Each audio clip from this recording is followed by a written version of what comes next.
Queridos amigos e irmãos, na mensagem anterior nós falamos sobre valor declarado. Eu quero continuar falando sobre este assunto ainda nesta mensagem, como que fazendo aqui uma conclusão do assunto abordado na mensagem anterior. Lembra que nós falamos que Jesus foi o valor declarado por Deus relacionado à nossa alma. É o valor que Deus disse pelo qual a nossa alma pode ser resgatada, a vida do Senhor Jesus. Lembra que o profeta Isaías disse que ele foi dado em sacrifício.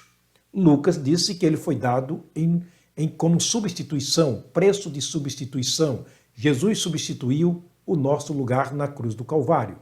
Mas eu quero mostrar algo também interessante na concepção do apóstolo Pedro. O que o apóstolo Pedro falou sobre este assunto? E aí eu quero mostrar para você, na primeira carta de Pedro, Pedro escrevendo, ele disse o seguinte, 1 de Pedro, capítulo 2, verso 24.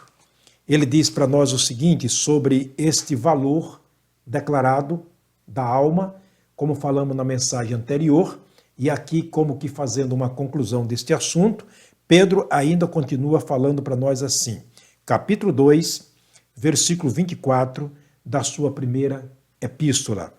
Levando ele mesmo em seu corpo os nossos pecados sobre o madeiro, para que, mortos para os pecados, pudéssemos viver para a justiça, e pelas suas feridas fostes sarados. É muito interessante que na concepção do Senhor Jesus e de Deus também, no plano, melhor dizendo, de Deus e do Senhor Jesus, essa morte dele na cruz do Calvário é para que nós pudéssemos ter vida. Como pode alguém morrer para nos dar vida? Só pode ser alguém que não morre. Jesus não morreu. Ele passou pela morte, como todos nós passamos pela morte, porém com uma diferença. A Bíblia diz que no terceiro dia ele ressuscitou. Ele ressuscitou e está sentado à destra do trono de Deus. Portanto, se ele vive, nós viveremos. Ele é vida. Aliás, ele é a vida, ele não é vida, ele é a vida, o artigo definido. Aqui faz toda a diferença. Ele é a vida. Ele disse isso em João capítulo 14, versículo 6.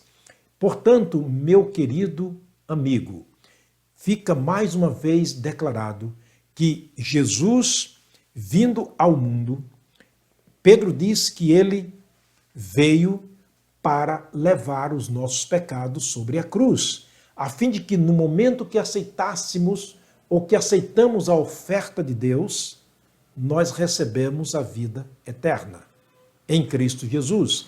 Quer dizer, ele veio para nos enriquecer e a Bíblia Sagrada diz que Deus escolheu os pobres deste mundo para serem ricos na pessoa do Senhor Jesus. Que tal se tornar rico, milionário, bilionário e muito mais do que isso na pessoa de Jesus? Porque lembra o que Jesus perguntou em Mateus 16, verso 26? Que vale o homem ganhar o mundo inteiro e perder a alma? Que vale a alma do ser humano? É que vale a vida do Senhor Jesus. Portanto, aqueles que têm Jesus têm a vida. Disse João, os que não têm Jesus não têm a vida.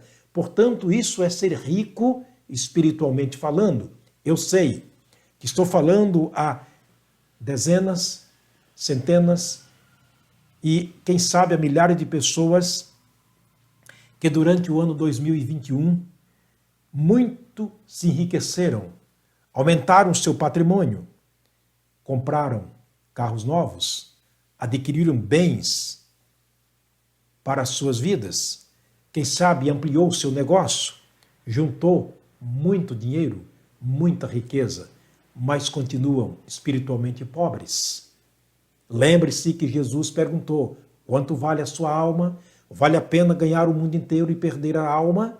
Essa é a pergunta insultante de Jesus, que nos leva a uma reflexão sobre a nossa alma, a nossa salvação. Mas a pergunta que não quer se calar, diante de toda a aquisição que fizemos durante o ano 2021. Com tudo que nós ganhamos, com tudo que nós conseguimos juntar, a pergunta que não quer se calar é esta: qual o valor da alma? Que daria você em troca da sua alma? Ou que você receberia, ainda que fosse o mundo inteiro, valia a pena receber em troca da sua alma? Porque a alma vale mais que o mundo inteiro. Portanto, meu querido amigo, mais uma vez quero te chamar a atenção. O que Jesus Cristo disse ao ricaço, de Lucas capítulo 12, versículo 20, ele está dizendo para todos nós neste ano 2022. Aquele homem do capítulo 12 de Lucas, que enriqueceu tanto durante os anos passados, ele chegou a um ponto que disse: olha, eu tenho tanto que eu não tenho onde recolher os meus frutos. Eu vou derribar os meus celeiros pequenos, vou construir outros maiores ainda. Isso é real na vida de todo homem de comércio, de todo homem de negócio. Chega um ponto que tudo aquilo que ele construiu é muito pequeno e ele amplia o seu espaço comercial. Isso aconteceu na vida desse homem. Pecado? Não. Isso chama-se diligência no trabalho. E Deus abençoa aquele que trabalha. Porém, este homem não levou Deus a sério.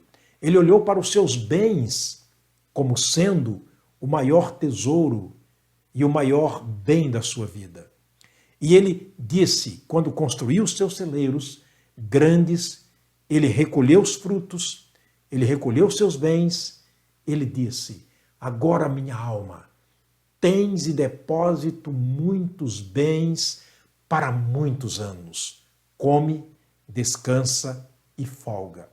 Há quantas pessoas fazendo planos assim, de ampliar o seu negócio, de aumentar a sua poupança, de aumentar os seus bens materiais e depois terem uma vida tranquila, sossegada, nada de errado. O plano é corretamente certo. Porém, o pensamento deste homem estava totalmente errado.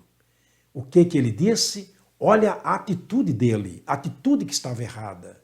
Minha alma, tens em depósito muitos bens para muitos anos. A alma não se alimenta, a alma não sobrevive de riquezas deste mundo. Por isso que numa das mensagens anteriores, nós falamos sobre o oferecimento, 17 oferecimentos do inimigo da alma, como alimento da carne. Este homem estava com uma concepção totalmente errada. Ele tinha uma concepção totalmente errada quanto à alma. A alma não pode se alimentar e viver de coisas materiais. Ainda que elas são importantes neste mundo, sim, são. As riquezas, já falamos em mensagens anteriores, as riquezas nesse mundo são importantes, são, porém, nunca se deve levar para o campo espiritual.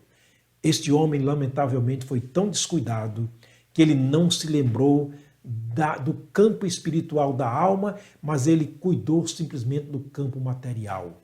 Muito trabalhador, diligente, calculista. Louvo este homem por isso, porém, zero no sentido espiritual. Estou dizendo isso porque quem disse isso foi Jesus.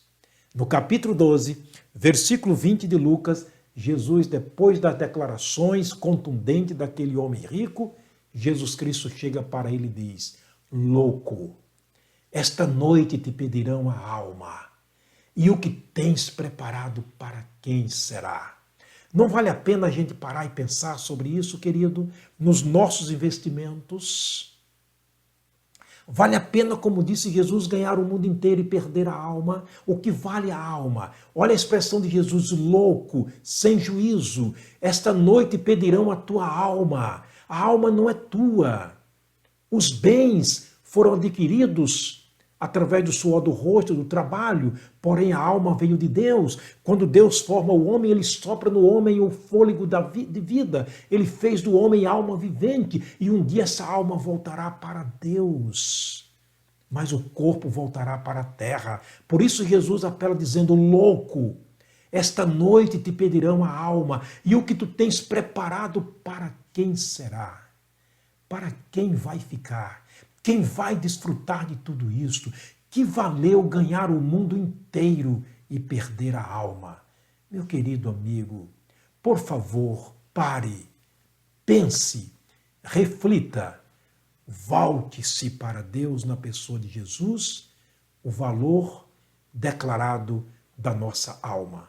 O Senhor te abençoe, o Senhor te guarde. Quero terminar orando. Pai querido, Pai de amor, abre as nossas mentes, ó Deus, para compreendermos quão alto e precioso é o valor da nossa alma. Que por nada neste mundo venhamos ceder às ofertas do inimigo que veio roubar, matar e destruir, mas que venhamos, ó Deus, vivermos para aquele que veio para dar vida e vida com abundância, o Senhor Jesus Cristo. Em nome de quem oro, agradecido. Amém. Deus te abençoe, Deus te guarde. Te aguardo na próxima mensagem, se Deus permitir que aqui estejamos com vida.